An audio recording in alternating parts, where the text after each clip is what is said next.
De 5 días televisión, una mañana bastante movida la de inicio de semana, 10 de la mañana con 23 minutos, 29 grados de temperatura.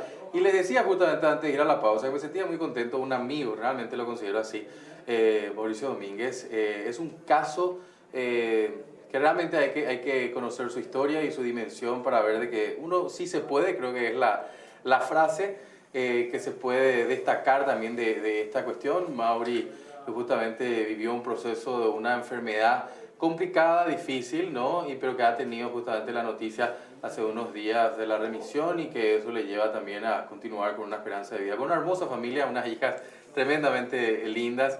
Mauri, gracias por tu visita. Muchas gracias, Juanpi. Un gusto estar aquí contigo. Un saludo grande a la audiencia. Realmente para mí es una misión el compartir mi testimonio, sí. Un poco para dar todo eso que yo recibí en su momento, sí. A pacientes, a personas que están pasando por lo mismo. Quiero hacer un poco una reflexión, un poco desde el punto de vista, primero histórico. Esto es imposible llevarlo sin la fe. Sí. Y reflexionemos un poco desde esa mirada primera. Después vamos a hablar sobre la cuestión de lo que es el soporte, no solamente médico, sino asistencial y todo lo que implica. Pero sin fe es difícil llevar adelante este proceso. Yo diría imposible, ¿verdad? Porque la fe está muy relacionada a la esperanza. Sí. Y realmente uno caminando un poco sobre estos caminos bastante difíciles con tropiezos, con situaciones extremas, con decisiones muy trascendentales para la vida de uno. Y de los que les acompañan a uno también. Y claro, esta es una enfermedad que uno lo lleva en familia, con amigos. Yo siempre cuento de repente que el dimensionar toda la gente que está detrás apoyándote, impulsando iniciativas para colaborar en lo que sea, realmente son... Uno no termina de dimensionar. Yo después de 5 años sigo mirando un poco hacia atrás, emocionado después de ver tanta gente que está detrás. Bueno, para que la audiencia sepa, Mauri tuvo un diagnóstico de cáncer, sí. Y lo llevaste adelante ¿hace cuánto tiempo? Hace 5 años. En el 2019, en octubre de 2019, yo recibí un diagnóstico en donde tenía un cáncer de pulmón, ya con metástasis ósea, ya estaba bastante avanzado. Y la realidad, en ese momento era así un futuro muy negro. Claro. Unos médicos así ya me hablaban de calidad de vida, la famosa frase de calidad de vida, pero como sinónimo ya de despedida. Atendiendo a que tenía un cáncer ya muy avanzado, ya con la metástasis y un cáncer de pulmón, ¿verdad? Que es uno de los más complicados. Correcto. Y bueno, las opciones que yo tenía en ese momento eran muy pocas, realmente, en cuanto a tratamiento, a medicamentos. Estamos hablando, siempre se habla del combo de radioterapia y quimioterapia. Y a ver qué pasa. Claro. Y en ese momento eso es lo que me dijeron. Ahora, si tenés que hacer un poco un recorrido rápido de lo que ha sido la historia, porque cuando hablamos de un recorrido rápido a veces es difícil porque tenés que estar ahí, tenés que estar en la piel y en el proceso, no solamente tuyo, sino de la gente que te acompaña de llevar adelante esta historia, Mauri. ¿Cómo fue? ¿Tuviste que buscar justamente... seguramente especialistas, médicos que te den un poco una primera mirada, segunda mirada, no toda esa situación, pero en particular ver un poco nuestro país como una posición de solución al problema y medidas extranjeras también, ¿no? Sin duda. Bueno, el primer golpe es tan fuerte que te lleva a una situación donde uno no sabe dónde está parado. A algunos les toca mucho el tema de la negación. Bueno, es innegable que uno... bloqueas y continúas. Y decir, no, esto no puede ser. Yeah. Esto es imposible que me pase a mí. Hay un periodo de negación donde uno va después asimilando el golpe y después esto pasa muy rápido porque la enfermedad misma obliga a tomar medidas extremas también. Entonces uno va mirando opciones, primero a la que uno tiene a mano, los principales oncólogos a nivel nacional, quienes son los mejores médicos que te puedan atender, atendiendo también la complejidad de la enfermedad. Después, bueno, uno se golpea ya con la realidad de decir, bueno, ¿cómo consigo un turno con los mejores oncólogos del país? A partir de eso... buscar un primer diagnóstico, porque todos te hablan, todos los que pasamos por esto te hablan de que si no se le atina al diagnóstico, el tratamiento no va a ser el adecuado, claro. Y estas son enfermedades que no te dan segundas oportunidades. Lo que miran serie es más parecido a un capítulo de Doctor House. Exactamente, con la diferencia que acá todo es mucho más lento. Sí. Entonces, bueno, ahí ese es la primera barrera, ¿verdad? De tener ese primer diagnóstico. Después, bueno, uno busca contrastar también con otros profesionales, no se quiere quedar con una sola opción, ¿verdad? Como te digo, realmente el tratamiento es ya consecuencia de un análisis muy profundo de la situación. Y en mi caso, como era una situación bastante avanzada en el momento que me detectan, entonces era, bueno, inmediatamente vayamos ya por este tratamiento, ¿verdad? Yo como buscaba un poco contrastar también las versiones del diagnóstico, busqué alternativas afuera, porque también me decían, esto es grave, es una situación muy avanzada, el tumor, yo sentía que iban creciendo nódulos todo el tiempo, porque es un cáncer de hueso el que me tocó ya como parte de la metástasis, entonces yo sentía todo el tiempo que estaba agravándose la situación, entonces la desesperación era mucho mayor. Entonces yo la verdad que recibí mucha contención, mucho apoyo de personas también que pasaban por lo mismo y que me dijeron, bueno, ¿sabes qué? Anda, ve una oportunidad de buscar un diagnóstico distinto y contrastar un poco esas versiones con los médicos locales, porque de alguna forma también acá yo encontré también una discrepancia. Y después también está la información que uno puede llegar a tener a partir de ese cruce de visiones de parte de estos profesionales, viendo un poco también los nuevos medicamentos. En ese momento estaba saliendo la inmunoterapia como una opción muy importante en la lucha contra el cáncer, pero era bastante desconocido todavía aquí, no habían muchos pacientes. Hoy ya 5 años después la realidad es distinta. La verdad que nosotros vemos ya entre IPS, INCAM, muchos pacientes que justamente están teniendo una demanda muy importante de esos medicamentos. Claro. En ese momento todavía era muy desconocido. Y me fui a San Pablo, donde... Que es el punto de referencia local donde la mayoría de la gente se va a buscar una solución. Sin dudas, yo ya me encontré con varios paraguayos que estaban... en plena lucha también, cada uno con sus padecimientos, donde hay una comunidad de paraguayos ahí donde recibí también mucha ayuda, mucha información. Y bueno, ahí me fui a tener una luz al final del túnel que me hablaba de la inmunoterapia y la posibilidad que pueda resultar bastante positivamente dentro del escenario que yo tenía, ¿verdad? Y yo vuelvo a Asunción ya trayendo ese nuevo diagnóstico y esa posibilidad de hacer inmunoterapia aquí. Todavía, sí, como te digo, era muy desconocido los efectos y teníamos que ver la compatibilidad con el tipo de cáncer que yo tenía. Y ahí comienza otra lucha, ¿verdad? Que es el tema porque todos saben que los medicamentos oncológicos son uno de los más caros que existen en el mundo de la medicina. Entonces era, bueno, buscar los financiamientos, buscar en el sector público también qué es lo que ofrecía.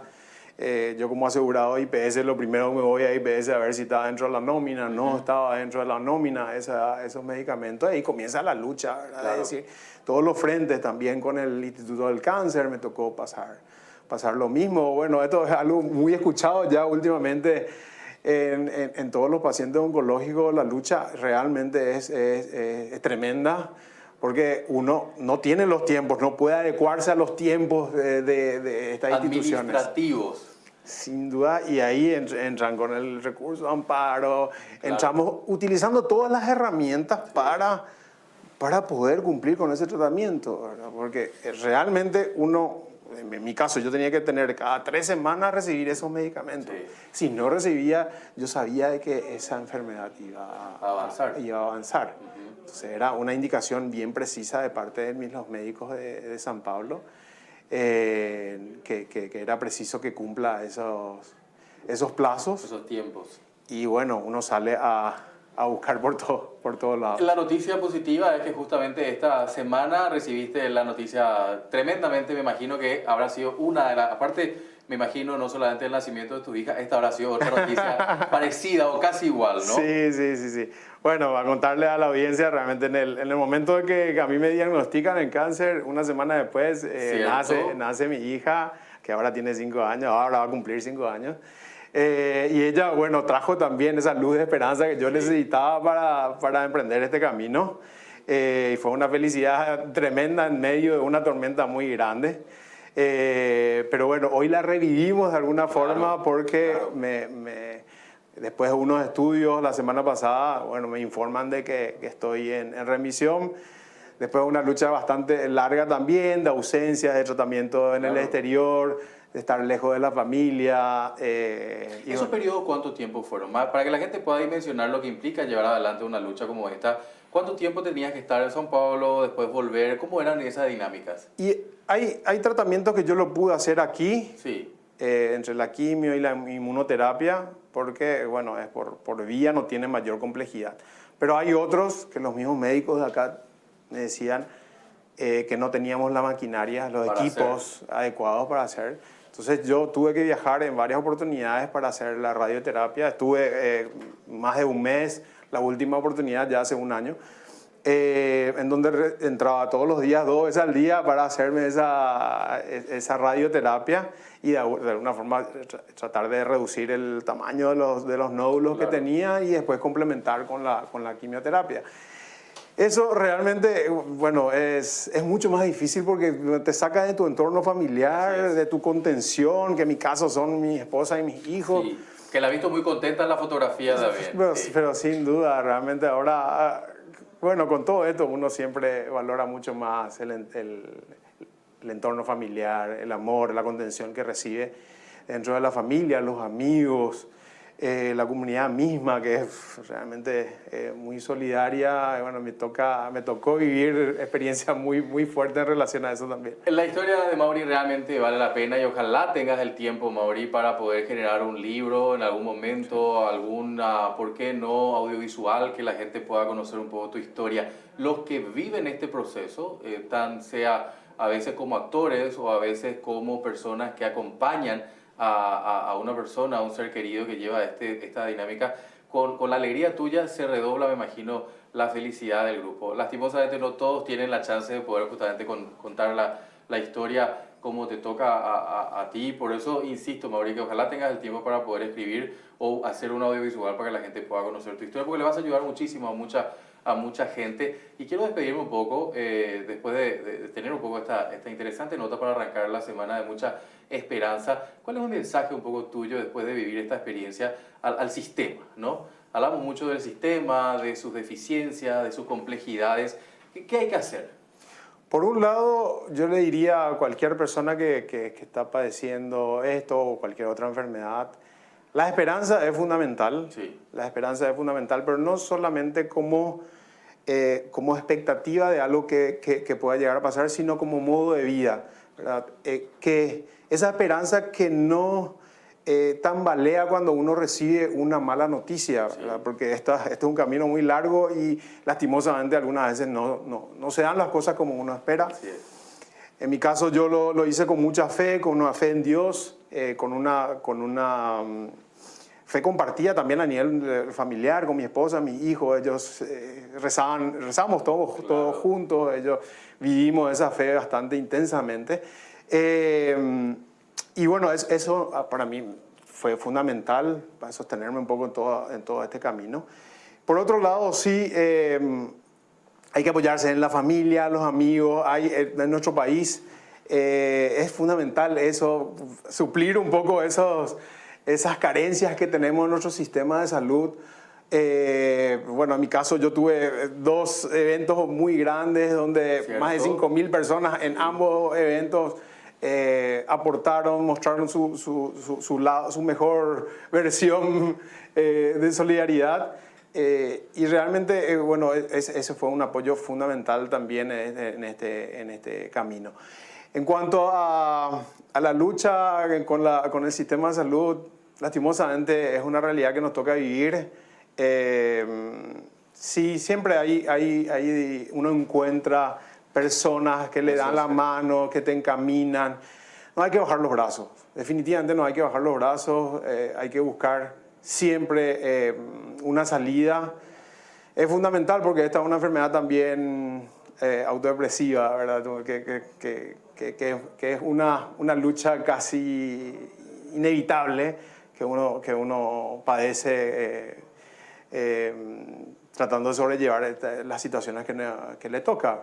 Entonces, realmente ese es mi mensaje, ¿verdad? No perder la esperanza, no bajar los brazos, apoyarse en los amigos, la familia, porque realmente vale la pena. Y ahí quiero cerrar un poco con esto, porque me parece importante lo que decías, que en medio un poco de tanta desilusión, un poco de tanta frustración que te genera también esto, y me parece importante lo que dijiste, en esos lugares vitales, por más de que la gente diga qué desastre está todo, siempre hay alguien que te da una luz de esperanza, ¿no? Sí, sin duda, sin duda.